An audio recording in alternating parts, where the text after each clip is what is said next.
King of Denmark has died mysteriously. His brother, Claudius, has seized the throne from Hamlet, the rightful heir, and married the widowed queen, Gertrude.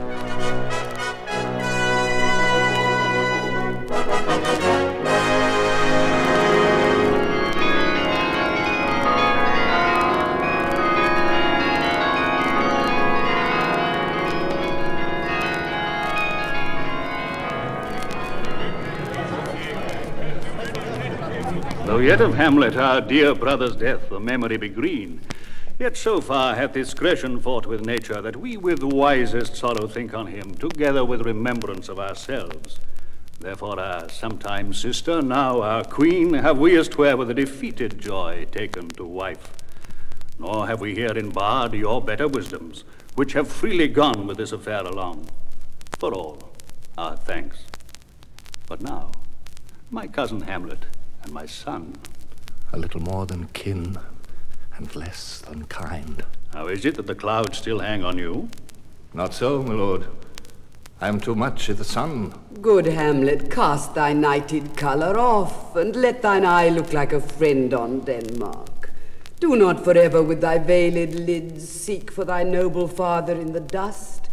Thou know'st 'tis common all that lives must die, passing through nature to eternity. Aye, madam, it is common. If it be, why seems it so particular with thee? Seems? Madam, nay, 'tis. I know not seems. 'Tis not alone my inky cloak, good mother, nor customary suits of solemn black, together with all forms, moods, shapes of grief that can denote me truly. These indeed seem, for they are actions that a man might play. But I have that within, which passeth show. These but the trappings and the suits of woe. 'Tis sweet and commendable in your nature, Hamlet, to give these mourning duties to your father. But to persever in obstinate condolement is a course of impious stubbornness. 'Tis unmanly grief. We pray you throw to earth this unprevailing woe, and think of us as of a father. For let the world take note, you are the most immediate to our throne, and with no less nobility of love than that which dearest father bears his son do I impart toward you. For your intent in going back to school in Wittenberg, it is most retrograde to our desire, and we beseech you, bend you to remain here in the cheer and comfort of our eye, our chiefest courtier, cousin, and our son. Let not thy mother lose her prayers, Hamlet, I pray thee, stay with us. Go not to Wittenberg. I shall in all my best obey you, madam. Why, 'tis a loving and a fair reply. Be as ourself in Denmark. Madam, come.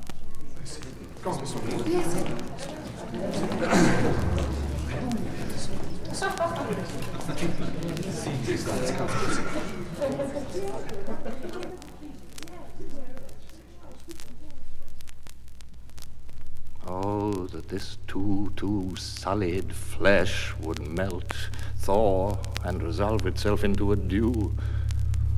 Or that the everlasting had not fixed his canon 'gainst self-slaughter. Oh, God, how weary, stale, flat, and unprofitable seem to me all the uses of this world. Fie on it, fie. 'Tis an unweeded garden that grows to seed. Things rank and gross in nature possess it merely. That it should come to this. But 2 months dead. Nay, not so much, not 2. So excellent a king that was, to this, Hyperion to a satyr, so loving to my mother that he might not beteem the winds of heaven visit her face too roughly. Heaven and earth must I remember. Frailty, thy name is woman. A little month, or ere those shoes were old with which she followed my poor father's body, like Niobe, all tears. Why, she, even she, oh God, a beast that once discourse of reason would have mourned longer, married with my uncle, my father's brother, but no more like my father than I to O Hercules! Oh, most wicked speed, to post with such dexterity to incestuous sheets. It is not, nor it cannot come to good, but break my heart, for I must hold my tongue. Hail to your lordship. Horatio, or I do forget myself. And what make you from Wittenberg, Horatio? Marcellus. My good lord. I'm very glad to see you. Bernardo? My lord. But what is your affair in Elsinore? My lord, I came to see your father's funeral. Prithee, do not mock me, fellow student. I think it was to see my mother's wedding. Indeed, my lord, it followed hard upon. Thrift, Horatio. The funeral baked meats did coldly furnish forth the marriage tables. Would I had met my dearest foe in heaven, or ever I had seen that day, Horatio. My father... Methinks I see my father... Where, my lord? In my mind's eye, Horatio. I saw him once. He was a goodly king. He was a man. Take him for all in all, I shall not look upon his like again. My lord, I think I saw him yesternight. Saw? Who? My lord, the king, your father. For God's love, let me hear. 2 nights together had these gentlemen, Marcellus and Bernardo, on their watch been thus encountered. A figure like your father, armed at point exactly cap a pay, appears before them, and with solemn march goes slow and stately by them. This to me in dreadful secrecy impart they did, and I with them the 3rd night kept the watch. Whereas they had delivered, the apparition comes. I knew your father. These hands are not more like. But where was this? My lord, upon the platform where we watched. Did you not speak to it? My lord, I did, but answer made it none. 'Tis very strange. Hold you the watch tonight? We do, my lord. Armed, say you. Armed, my lord. From top to toe. My lord, from head to foot. I will watch tonight. Perchance 'twill walk again. I warrant it will. If it assume my noble father's person, I'll speak to it, though hell itself should gape and bid me hold my peace. So, fare you well. Upon the platform, twixt 11 and 12.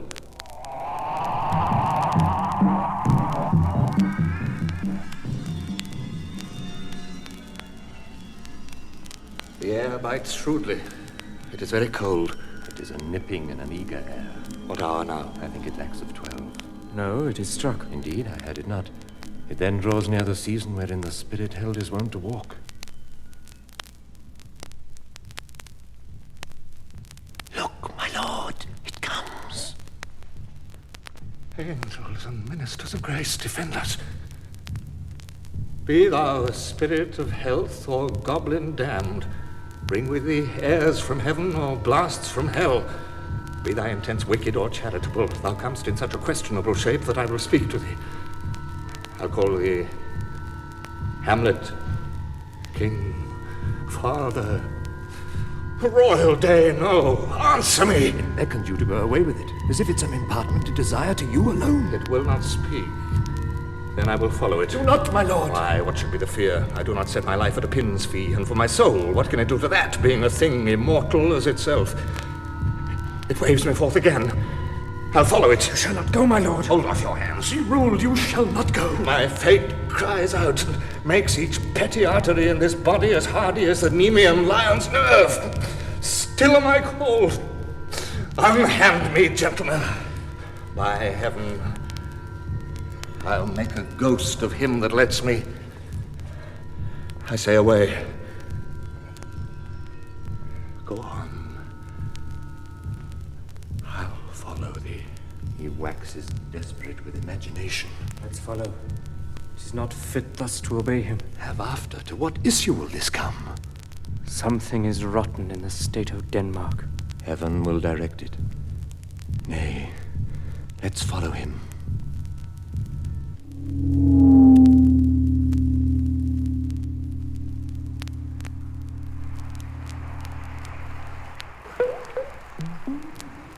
Whither wilt thou lead me? Speak. I'll go no further. Mark me. I will. My hour is almost come when I to sulphurous and tormenting flames must render up myself.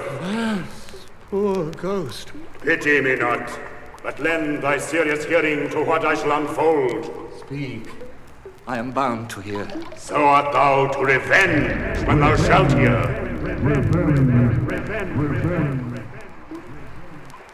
What? I am thy father's spirit, doomed for a certain term to walk the night, and for the day confined to fast in fires, till the foul crimes done in my days of nature are burnt and purged away. List, list, oh list, if thou didst ever thy dear father love. Oh, God!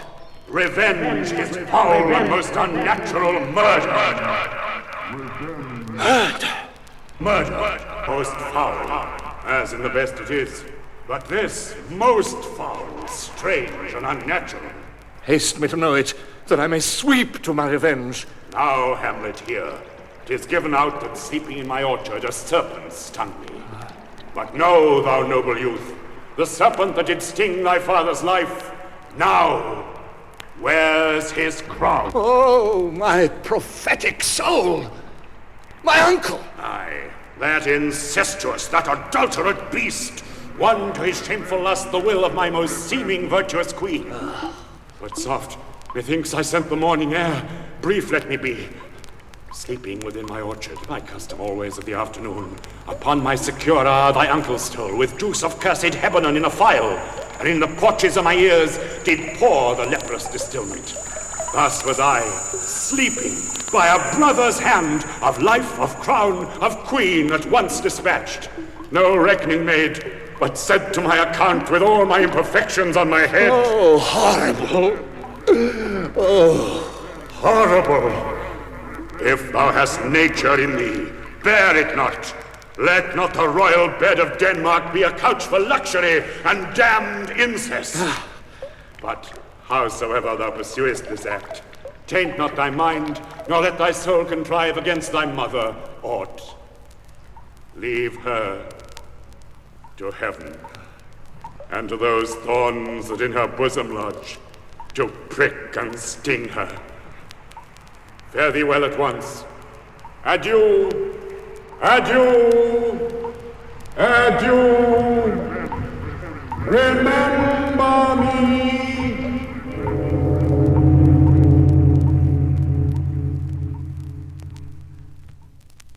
remember thee. Aye, thou poor ghost, while memory holds a seat in this distracted globe.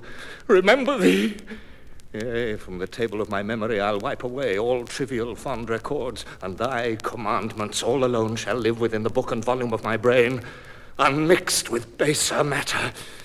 Yes, by heaven. Oh, most pernicious woman. Oh, villain, villain, smiling, damned villain. Meet it as I set it down, that one may smile and be a villain. At least I'm sure it may be so in Denmark. So, uncle, there you are. My lord! My lord! Lord Hamlet! What news, my lord? Never make known what you have seen tonight. My lord, we will not. Nay, but swear it. In faith, my lord, not I. Not I, my lord, in faith. Upon my sword. We have sworn, my lord, already. Indeed, upon my sword, indeed.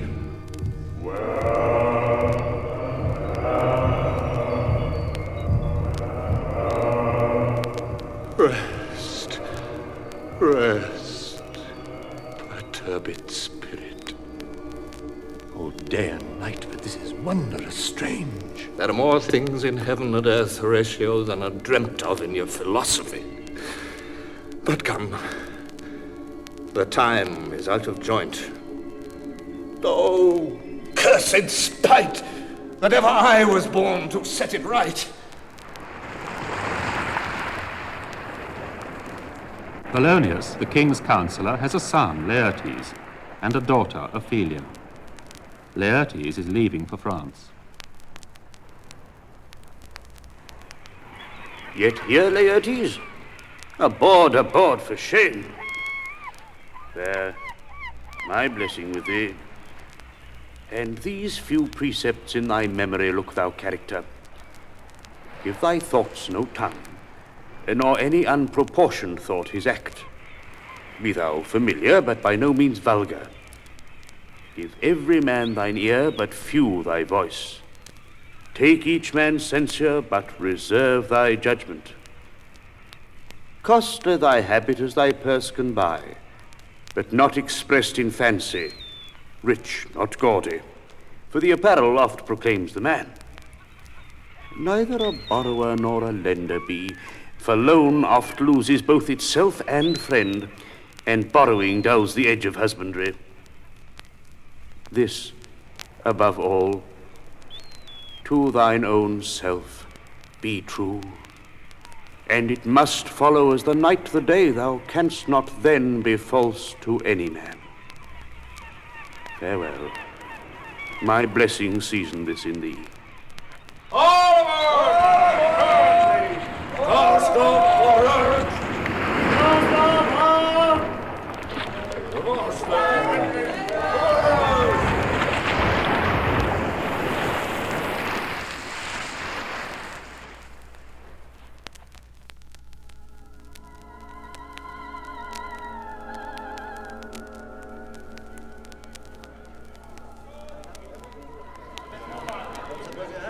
Meanwhile, Ophelia is distraught at Hamlet's strange behavior, and Polonius hastens to inform the king and queen.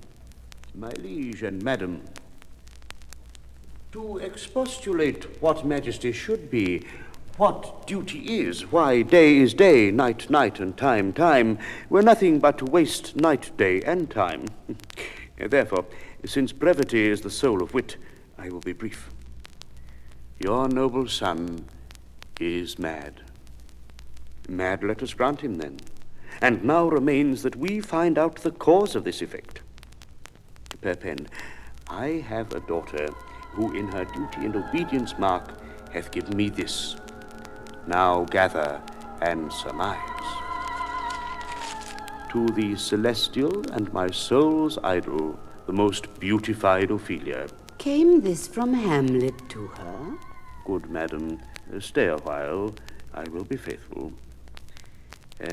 Doubt thou the stars are fire, doubt that the sun doth move, doubt truth to be a liar, but never doubt I love. But how hath she received his love? What do you think of me? I went round to work, and my young mistress thus I did bespeak, that she should lock herself from his resort, admit no messengers, receive no tokens. Which done, she took the fruits of my advice, and he, repelled, a short tale to make, fell into a sadness, then to a fast, thence to a lightness, and by this declension into the madness wherein now he raves and all we mourn for. Do you think this? It may be, very like. How I may try it further? You know he sometimes walks for hours together here in the lobby. So he does indeed. At such a time I'll loose my daughter to him. Be you and I behind an arras then. Mark the encounter. If he love her not, and be not from his reason fallen thereon, let me be no assistant for a state, but keep a farm and carters. We will try it. But look where sadly the poor wretch comes reading. Sweet Gertrude, leave us two, that he is to by accident may hear affront Ophelia. I shall obey you. Ophelia, walk you here. Read on this book, that show of such an exercise may colour your loneliness. Gracious, so please you, we will bestow ourselves.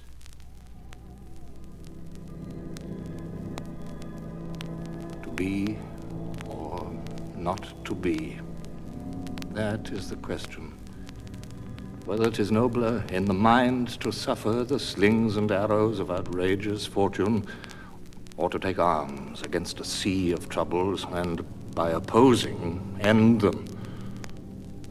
To die, to sleep no more, and by a sleep to say we end the heartache and the thousand natural shocks that flesh is heir to. 'Tis a consummation devoutly to be wished, to die, to sleep. To sleep, but chance to dream. Ah, there's the rub. For in that sleep of death, what dreams may come when we have shuffled off this mortal coil must give us pause. Who would fardels bear to grunt and sweat under a weary life, but the dread of something after death, the undiscovered country from whose bourne no traveler returns, puzzles the will, and makes us rather bear those ills we have than fly to others that we know not of. Thus conscience doth make cowards of us all, and thus the native hue of resolution is sicklied o'er with the pale cast of thought, and enterprises of great pitch and moment with this regard their currents turn awry and lose the name of action. Soft you now, the fair Ophelia. Nymph, in thy orisons be all my sins remembered. Good my lord, how does your honor for this many a day? I humbly thank you. Well. My lord? Huh? I have remembrances of yours that I have longed long to redeliver. I pray you now receive them. No, not I. I never gave you aught. My honored lord, you know right well you did. And with them words of so sweet breath composed as made these things more rich. Their perfume lost, take these again. For to the noble mind rich gifts wax poor when givers prove unkind. There, my lord. Are you honest? My lord? Are you fair? What means your lordship? I did love you once. Indeed, my lord, you made me believe so. You should not have believed me. I loved you not. I was the more deceived. Get thee to a nunnery. Why wouldst thou be a breeder of sinners? We're arrant knaves, believe none of us. Go thy ways to a nunnery. Help him, you sweet heavens. If thou dost marry, I'll give thee this plague for thy dowry. Be thou as chaste as ice, as pure as snow, thou shalt not escape calumny. Get thee to a nunnery, farewell. Or if thou would need marry, marry a fool. For wise men know well enough what monsters you make of them. To a nunnery go, and quickly too, farewell. Heavenly powers, restore him. Go to, and no more on it. This has made me mad. I say we will have no more marriages. Those that are married already, all but one, shall live. The rest shall keep as they are. To a land. Go.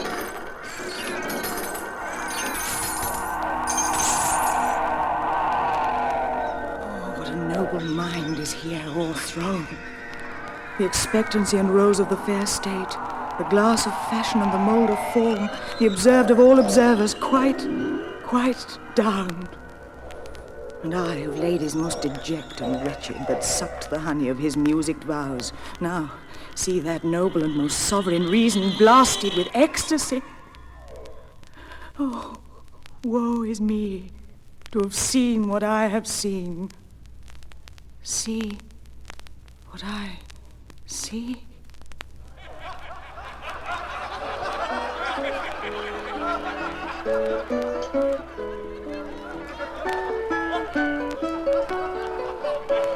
The players have arrived, my Lord Hamlet. What players are there? Even those you were wont to take such delight in, the tragedians of the city.